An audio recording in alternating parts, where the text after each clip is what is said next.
if you all know, but almost 15% of students ages 12 to 17 are suffering from mental illness. So when we were talking about earlier, y'all getting students as a manner don't really feel like they're prepared. Well, COVID, right? We're going to talk about suicide rates in just a little bit more, but also just having that social interaction, like Dr. Hall was mentioning, to build those skills. So we know in academia, it's not just one thing. It's not just one entity. All encompasses our children's education, right? So 73% of youth with major depression do not receive any mental health treatment. Any mental health treatment. 73%. Okay? And then I wanted to also mention that between 2015 and 2020, depression among Texas youth increased 73%. Now, COVID wasn't in 2015, so what are the trends? What's going on? And about 20% of all, now these are identified, right? These are identified mental health illnesses, but Texas children have a mental health disorder. So there is a need, and there's 2 slides coming up, but I'll get to that in just a minute. They're just going to blow y'all away about Texas and to see how we are not meeting those needs of our students, and especially in a K-12 environment. Okay, so 10% of children that have mental health disorders identify as it affects their daily life. Okay, due to mental illness, 1 in 6 school-age youth experience impairments in life functioning, including impacts on academic achievement. And sometimes these students could have hidden disabilities as well that they're struggling with, and other impairments that affect their everyday life.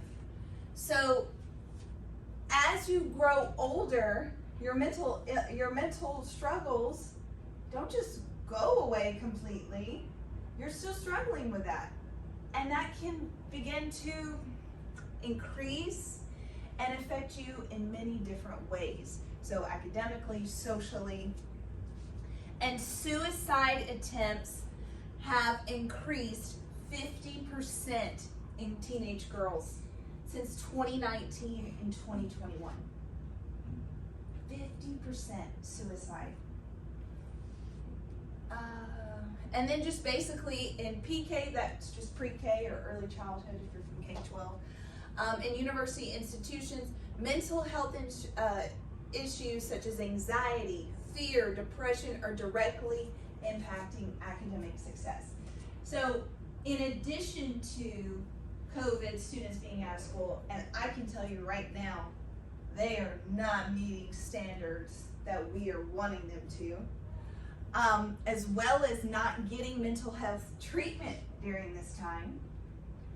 By the time they get to higher ed, you can see, because we're still graduating, they're still graduating, right?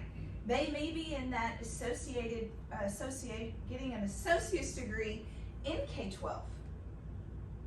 So here in San Antonio, we have so many districts. I work at Harlandale ISD as an instructor.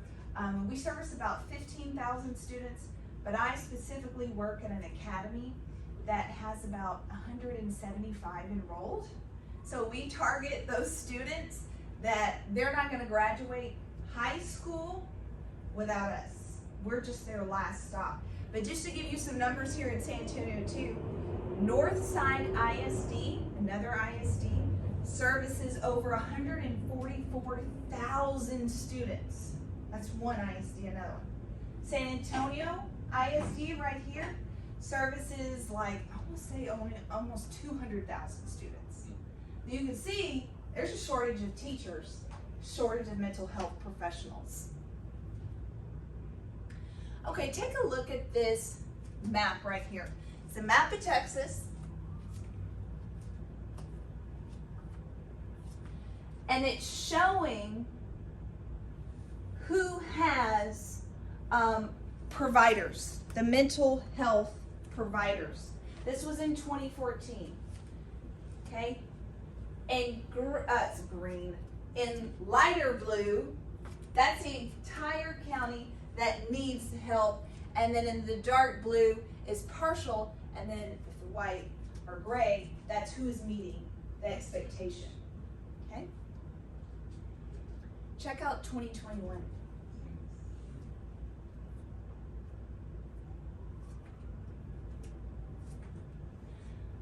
One county meets the standard. One county. And only 5 have part of it as a shortage. The rest, there's a shortage. Okay? I think this is so powerful. So what is the response from TAMUK? So we call it A&M Kingsville, we shorten it to TAMUK. We are the first in the nation to offer a Master in Science in Mental Health Counseling, as well as an emphasis in rural mental health. We are the only university in the nation to have a 12-hour transcripted certificate in community, crisis response, and rural mental health. 85% of our mental health counseling graduates have a job within the year, and they're recruited, most of them, before they graduate. Okay? And then we have active and ongoing collaborations with the University of Scotland, Canada, and Australia, which I will tell you I've not been invited to go to that trip. So just want to put that out there. I haven't been invited to go to that. But in July of 2022, TAMUK officially established the Institute of Rural Mental Health Initiatives with a multi-mission purpose to educate leaders in the subject of rural mental health, to develop partnerships with South Texas school districts to holistically support student success, and advocate for healthy rural populations, and drive forward a robust research agenda that seeks collaborative input from scholars across the globe. You can totally tell us who my dad, but just like make sure you say that. So, we're the first in Texas to do this. This is just our mission there, okay? Educate leaders. Again, this reoccurring theme. If we don't have leadership support, we're not going to be effective. So, the Institute will utilize multidisciplinary, reaching out to the different colleges on campus. You know, we have to work together for this in partnership with the community. Community partnership is key. Working with K-12.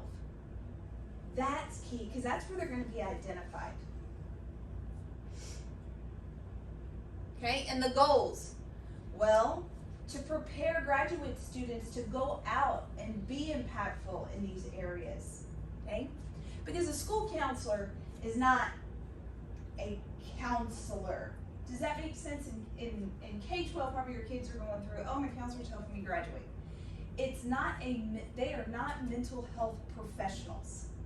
And that is the need. That is the need. I know for my school, we have someone that comes once a week and targets certain students. There's not someone there full time at the campus that I'm at. And that's the need there. Okay? And expand university recruitment. Y'all were saying it too. It's kind of, we're recruiting and getting people and getting them through. But more and more, we just got to get the word out. We've got to be educating our school principals, superintendents, that pipeline to come through. Because when they graduate, many of them have associate's degrees. When they come out of there and go to the college, okay, well, wait a minute, what am I getting my undergrad in? Oh, I think I'll do this. Well, then that way they can get on the master's degree program as well. Okay, and if you have any questions, just reach out to Steve. Yes, ma'am. I don't know what it is. I want to try. Yes, ma'am. Yeah. Your focus is on rural areas. Yes. Does that mean that the urban areas and suburban areas are well set with facilities and support, or is the problem more acute in rural areas? Well, or both?